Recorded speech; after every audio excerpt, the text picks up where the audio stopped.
నమస్కారం. యాత్రా సుధకు స్వాగతం. శ్రీ వెంకటేశ్వరుని దర్శనం చేసుకున్న తర్వాత అలిమేలు మంగమ్మను దర్శించుకోకపోతే ఆ యాత్ర అసంపూర్ణం అని పెద్దలు చెబుతూ ఉంటారు. చిత్తూరు జిల్లాలోని తిరుచానూర్ లేదా అలమేలు మంగాపురంలో కొలువైన శ్రీ పద్మావతి అమ్మవారు సాక్షాత్తు లక్ష్మీదేవి స్వరూపం. బంగారు పద్మంలో ఉద్భవించిన ఆ తల్లి కరుణా కటాక్షాల కోసం వేల మంది భక్తులు నిత్యం ఇక్కడికి తరలి వస్తూ ఉంటారు.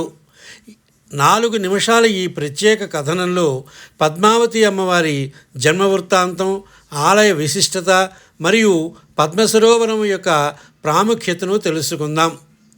పురాణాల ప్రకారం భృగు మహర్షి వల్ల కలిగిన అవమానంతో లక్ష్మీదేవి వైకుంఠాన్ని వదిలి భూలోకానికి వస్తుంది.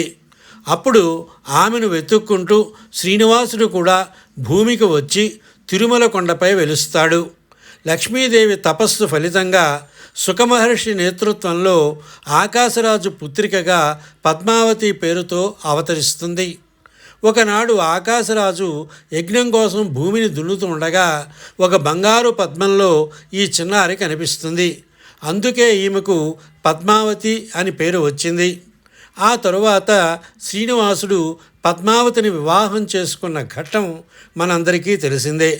వివాహానంతరం అమ్మవారు ఇక్కడే తిరుచానూరులో స్థిర నివాసం ఏర్పరచుకున్నారు. ఆలయం ముందే ఉన్న అత్యంత పవిత్రమైన కోనేరును పద్మసరోవరం అంటారు. కార్తీక మాసంలో పంచమి తీర్థం నాడు అమ్మవారు ఈ కోనేరులోనే బంగారు పద్మంలో ఆవిర్భవించారని చెబుతారు. అందుకే ఆ రోజున వేల మంది భక్తులు ఇక్కడ పవిత్ర స్నానాలు ఆచరిస్తారు.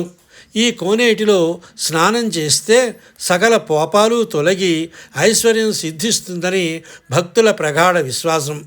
సుమారు 5 ఎకరాల విస్తీర్ణంలో ఉన్న ఈ సరోవరం చూస్తూ ఉంటే మనసులో ఏదో తెలియని ప్రశాంతత కలుగుతుంది. తిరుచానూరు ఆలయం పల్లవ, చోళ మరియు విజయనగర రాజుల శిల్పకళా చాతుర్యానికి నిదర్శనం. ఇక్కడి అమ్మవారు చతుర్భుజాలతో 2 చేతుల్లో పద్మాలు ధరించి అభయ వరద హస్తాలతో భక్తులను అనుగ్రహిస్తారు. అమ్మవారి విగ్రహం చూస్తున్న కొద్దీ చూడాలనిపించేంత అందంగా, తేజోవంతంగా ఉంటుంది. ఆలయంలో ఉన్న శ్రీకృష్ణస్వామి, సుందరరాజస్వామి సన్నిధులు కూడా ఎంతో ప్రాచీనమైనవి. అమ్మవారికి సమర్పించే నవనీత సేవ, అదే వెన్న నివేదన ఇక్కడ చాలా విశిష్టమైనది. తిరుమల కొండపై ఉన్న స్వామివారు ధర్మప్రభువు అయితే తిరుచానూరులో ఉన్న అమ్మవారు కరుణామయి.